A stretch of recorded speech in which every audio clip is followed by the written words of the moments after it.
for the first month or so. And it was lovely. It was beautiful. And then smack on the concrete. Baby girl woke up with her wig split. Wondering what happened.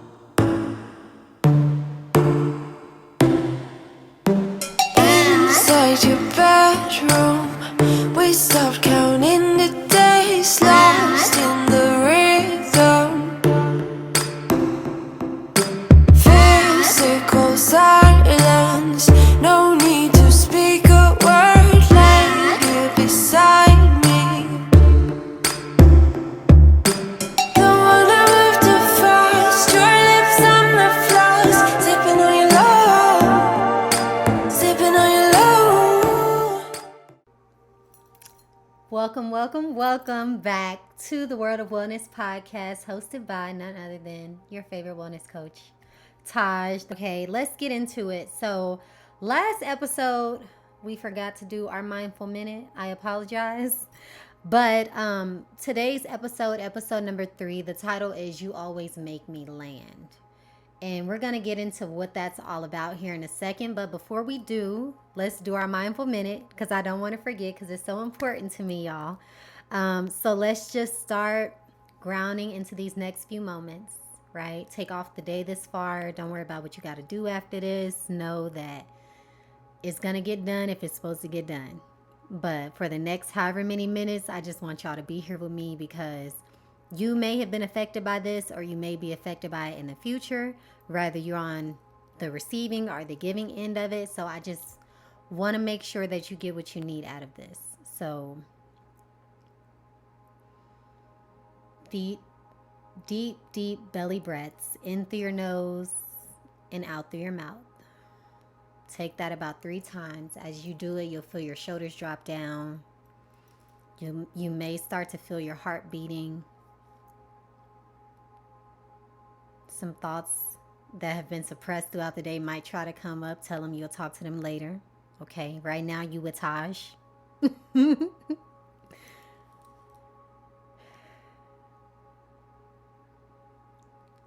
Couple more breaths.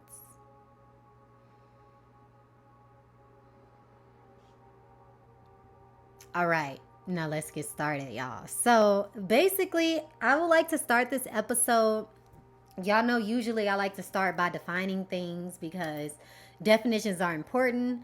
I've learned that oftentimes one of the biggest issues with communication is that we have different definitions. So it's like, yeah, we may be speaking the same language, right, as in English or Spanish or whatever the language is. However, if you are saying one word and in that person's mind, their meaning for that word is different from your meaning for that word, y'all are never going to agree. No matter how long y'all sit, y'all can sit and talk till the sun goes up and down 5 times and you will never reach a common ground because you're simply not on the same page, right? So that gets me into how this idea came about. I literally was dealing with someone and it had been I say a long time coming because for me, it's quality time, right? So if I spend a lot of quality time with someone, it tends to feel like I've been with them or been dealing with them for years when it can only be a couple of months because I'm so present with them, right? That's just the way I roll. Like if I don't have time for you, baby, I'm going to have to put you on pause. I'm going to have to let you know that you can see me after my business hours, right? Or I can squeeze in a lunch with you, but I do not ever want to be the type of person that says, okay, let's hang out this day or this night, right? And then I show up or you show up and I'm on my phone or I'm working, I'm answering emails. No, there's a time to work and there's a time to relax and be present with the people that you love, right? So I'm big on that. So anyway, let me say all that to say, I was dealing with a guy. And on this particular night, when this idea came to me, it was actually the night that I ended up cutting off the whole situation. And I'm going to get into what happened like leading up to it. And I'm okay with sharing this because it's really nothing that most people haven't been through, right? They may not have been able to interpret it in the way that I'm about to share with y'all, but we've all been through it, most of us anyway. So basically, on this particular night, I was sitting side by side with him and we were having dinner. We were at his house. We had ordered some takeout. So he's just all like happy go lucky. And in my mind, I'm thinking, like, damn, he has no idea. Like, he has no idea that I'm getting ready to leave. Like, leave, for real leave, you know? So him being completely oblivious and me being in an energy of sadness and despair because I knew what was coming, even though I was the one to bring it up on us, right? It had to happen. And I just remember when I was sitting next to him, I just heard the words, "You always make me land." And then I'm like, what does that even mean? And now I know what it means, right? So let's get into it. Rewind prior to us sitting at that dinner table, right? What even happened? So of course, like everything else, it starts out great, right? We met, we vibed, it was beautiful. I'm putting my best foot forward, he's putting his best foot forward. Okay, everybody's giving and taking. It's a beautiful exchange. And then fast forward maybe a month and some change, and things start to feel a little different, right? The replies don't come as quick. The time isn't of quality, right? I noticed that we're not even doing things that I even like to do anymore. We're just doing what you want to do. And there are certain points where I'm okay with that because I'm a pretty chill type of woman. Like, I just like to see you enjoying yourself. But at the same time, you should want to see me enjoying myself.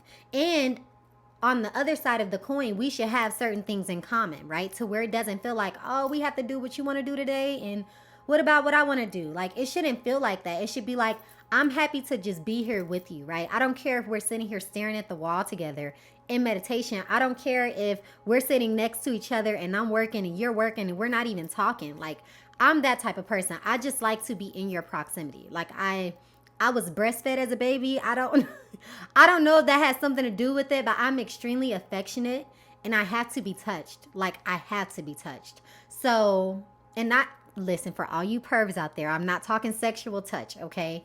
At a certain point, yes, that's important, but that's not what I'm saying. I just like to be in your proximity, right?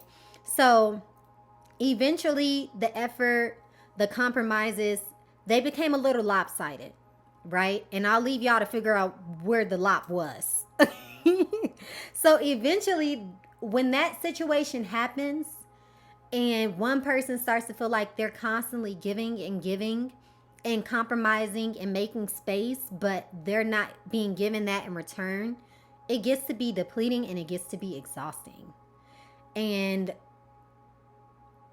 eventually, you run out of patience. And you ask yourself, first of all, why am I even dealing with this, right? There's no reciprocity, or there's dwindling reciprocity. And this is not the person that I walked into the situation with. This is not what I bargained for, okay? When I decided to share my time and share my life with you, I did not bargain for being with somebody who was not willing to compromise, right? Was not willing to go the extra mile for me like I go the extra mile for them. And I make no mistake, I don't do things out of reciprocity alone. I don't do things with the thought of, if I do X, Y, and Z, he's going to do. No, I do it because I want to do it. Like, I love through my actions. I love through my words. I love through all the love languages. So if you're with me, know that love is never going to lack, right? But what often lacks in my arena of love, right, is reciprocity. Because I do give so much, but I do it effortlessly because it's just me being me. So I don't have to try, right? On the other hand, this person, maybe what they were presenting in the first month isn't who they typically are, right? So let's fast forward. So eventually the rose colored glasses come off. Eventually you get tired and you're like, okay, it might be time to shake the spot, okay? So I will speak for women because I'm a woman. I can't speak for men. Typically, we withdraw slowly. So it may not be that we stop having sex with you right away. It may not be that we stop cooking for you or washing your clothes or tidying up your house or doing all the little things that you guys need us to do unless you hire a service to do it. The things that we do that we enjoy doing for you because it's just natural. Like, some women are naturally homemakers. And I will also say I wasn't made to be nobody's housewife. Like I wasn't made to cook, to clean, to do all that. I do those things because I enjoy them. But once I reach a certain level of wealth, I'm going to hire for that because I know that my time will be better used doing X, Y, and Z. Right? I'm still going to cook for my family and I'm still going to do certain things. I'm still going to tidy up, but in the grand scheme of things, if I'm running a multi-billion-dollar corporation, I'm sure my husband doesn't mind me not being the one that cooks his dinner. Like, I just don't think that would be the issue. So that's where I'm headed. And I say all that to say, usually we don't quit cold turkey because even when we're halfway out the door, right, there's still 1 foot back in your bed. And we're just hoping and praying, God, is he going to change? Like, let him change. And then we get a little glimpse of hope, right? We get a little night out that feels like, we're back where we need to be. And then reality hits and you're like, wow, nothing's changing. So that's the reason that we go slow. It's not to deceive you. It's not to waste your time. We want to make sure that what we're walking away from cannot be repaired. And then we give up. Eventually we give up. We could be laying next to you in the bed, right? We could be sitting next to you or across from you at dinner, but we've given up. And you may not even see it. If you're in tune with your woman, you will see it coming before it even gets to this point. And that's where I'm going to go to how to prevent this here right after. But if you're not in tune with your woman and y'all are not synchronistic in y'all energy, you're going to completely miss it to the point where when she decides to leave you, you're going to be thinking, whoa, like, I thought we were doing good. Mind you, she told you several times that she was not getting what she needed to get, but you chose not to hear her. So now what you're hearing is the first blow of, I'm out of here.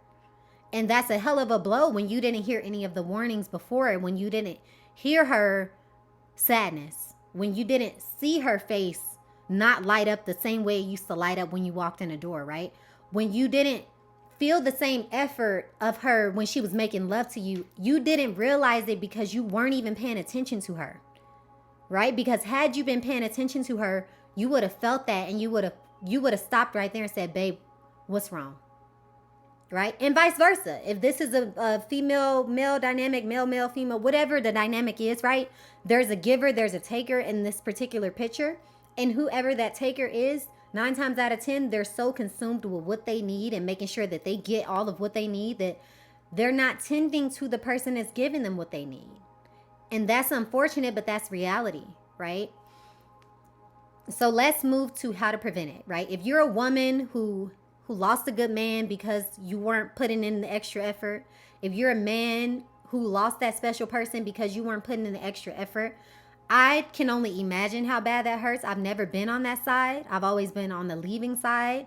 And I could tell you that hurts like HE double hockey sticks, okay? It hurts because I don't want to leave you, right? I came and I dealt with you this long for a reason because I see something in you. But at the moment when I see like, oh, there's no salvaging this, I'm beginning to betray myself when I don't leave. When I decide to stay at a table that I'm not being fed at. Even though I brought the table and I brought the feast. You feel me? So that's a problem. That's a big problem and I have to leave. So how do we prevent this? How do you stop this cycle of making somebody land? And I want to go back to real quick what that means. I was in the clouds, right? I was floating for the first month or so. And it was lovely. It was beautiful. And then smack on the concrete. Baby girl woke up with her wig split. Wondering what happened. Like, what happened? Because I didn't stop, right? I didn't stop, but we are not on the same page anymore. So, number one, any relationship you get into, whether that's a business partnership or a family relationship or a romantic relationship, be who you're going to be. Okay, don't walk in with this mask on your face because I'm going to tell you something. When you get tired, when you get hungry, when you get exhausted, when you feel depleted from whatever life is doing to you, that mask is going to fall whether you like it or not because it takes energy to keep up a facade.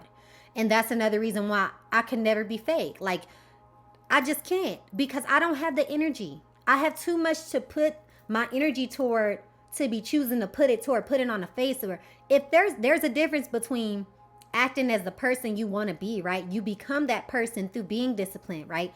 Through practicing your healthy habits, practicing your wellness routine, doing the work that you say you want to do to create your financial freedom, right? There's a difference between that and putting on a mask, right? There's self-development and then there's deceit.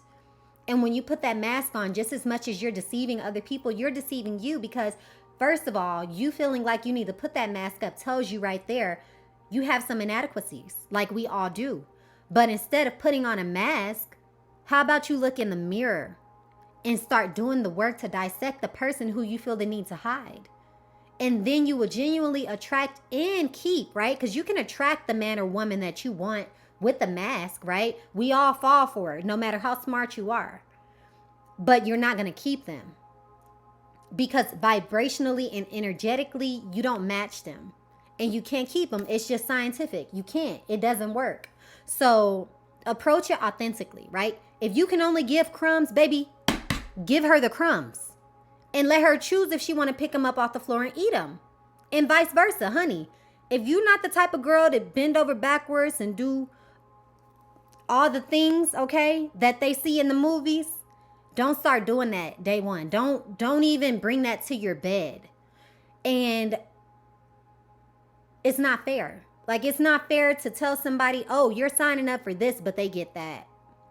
Right? And I think that's also why a lot of marriages fail, is because some people can keep up the facade for longer than a month, baby. Some people can keep it up for years. And then once they feel like they got you in their grips, guess what? They start treating you like, who is this person? So approach it authentically and then give them the choice, right? There's somebody out there who might want the crumbs to pick up off the ground. Their bar and their bare minimum might still be their standard. But for many women, it's not, right? For many men, it's not, because a lot of us are choosing to level up, whether that be financially, emotional healing, right? Getting spiritually in tune and aligned with God. We're leveling up. And so we're not going to choose crumbs. And instead of wasting that person's time when you know that you can't give them what they're needing and what they require, don't be selfish. Let them go, or love them from a distance. Let them be your friend. And maybe some of that will rub off on you and you won't be able to just give crumbs, because you know that the people that I care about, they deserve more than that. But there has to be a sort of transformation in you as a person for you to realize, like, I have way more to offer than crumbs. Like, it doesn't even resonate in me to sit here and give a man crumbs, right? I have to make sure I'm holding back and not giving too much too soon. It's the opposite. But that took learning the hard way, okay? Because there's a thin line between not giving enough and giving too much too soon. And I do believe in that. So don't be deceitful, because eventually you're going to lose him or her anyway. Next, you prevent this by recognizing the effort on both ends, right? Whoever you are in this situation, if you're the person who's not giving enough and you recognize that you're not giving enough, like, dang, she bought our food the last 3 times, or dang, he always comes and picks me up and I don't even tip when we go out to dinner, right? Level up. Give yourself the own signal and a warning sign to say, hey, wake up, you're going to lose him if you don't do more. You're going to lose her if you don't do more. If that person is worth it to you, you're going to do the work to transform. So ain't no woulda, coulda, shoulda, right? If you assess the situation and you see this is a beautiful exchange, but are we in equal give and take, right? And I'm going to say this also. When you get into relationships, there are going to be times when one person is able to give more than the other, because life is life. And when one is weak, the other should be strong. That's the way God made it to be, right? Man or woman, whatever. But when it comes to effort, it shouldn't consistently be a lopsided situation. That's not okay. So recognize that. And then if you're, on the other hand, if you're the person that's giving and not feeling like they're getting enough, ask. Have the conversation before you just walk out the door. Don't just up and leave when you didn't express the problem, right? You have to communicate like an adult. Nobody knows what you need unless you ask. I always say a closed mouth can't be fed. Right? And I had to learn that the hard way, because I was the girl that would act like, oh, I don't need anything. I'm good. I can take care of it. No, baby. I need help. I need help. Okay. I need love. I need attention. I need affection. I need flowers. I need it. Because compared to what I'm going to give you in return, it can't be measured. It can't be measured. And I really don't ask for a lot. But ladies, gentlemen, Y'all who are the good ones, right? Who are the ones that quote unquote got away, start to ask for what you need. And when it's not given, walk away. Okay? Don't waste your time and don't try to force it to fit. Okay? If it don't fit, don't force it. You have to know when to walk away. You have to know when this relationship has reached a point of no return and there's nothing I can do with you. But pray for you, right? I'm rooting for you all the way to your finish line, wherever that is, but it got to be away from me because I don't have the space for you. I don't have the space for anything in my life that depletes me anymore. I've learned that the hard way, y'all. People I love deeply, not even romantically. Like, that's just their nature.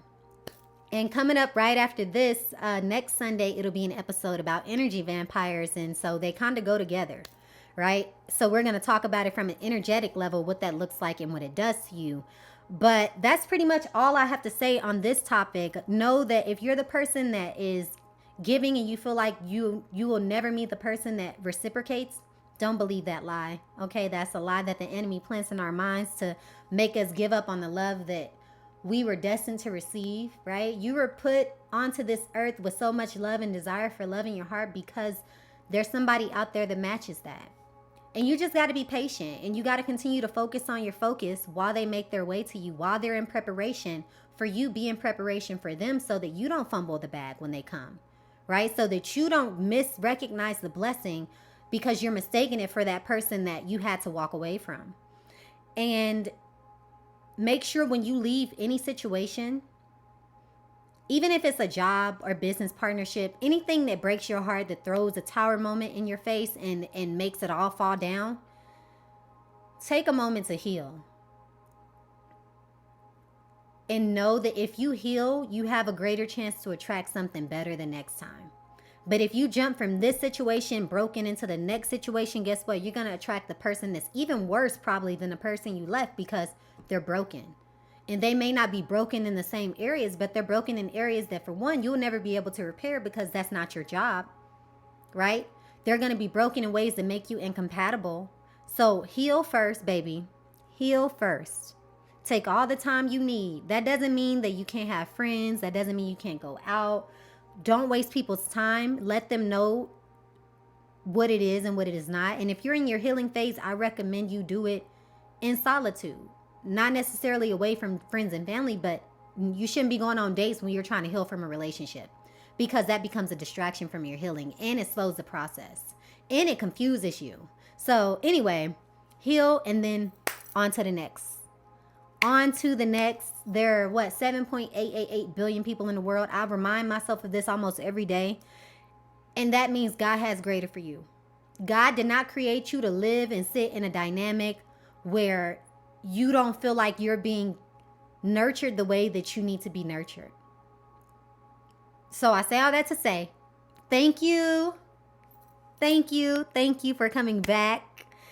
I hope that you got something out of this, whether you're that or that in the scenario, whoever you are. I feel like there's always room for growth. There's always room for learning as long as you're not in denial, right? If you've been that taker, be honest about that. If you've been the overgiver, be honest about that because there's shame that comes with that, right? There's sometimes self-resentment that comes with that, but forgive them and forgive you, heal and move on, okay? Also, share with a friend who may need this. If you got something out of it, they probably will get something out of it. If you're on YouTube, give it a nice thumbs up. And if you're not on YouTube, if you're just listening somewhere, give it 5 stars, y'all. I will see y'all next, or the Sunday after next, right? Every first and third Sunday. So I will see y'all next time. Follow me on everything at The World of Taj. Be love, be kind, and stay true to you, okay? I love you so much, and thank you again. Your favorite wellness coach, signing out. Peace.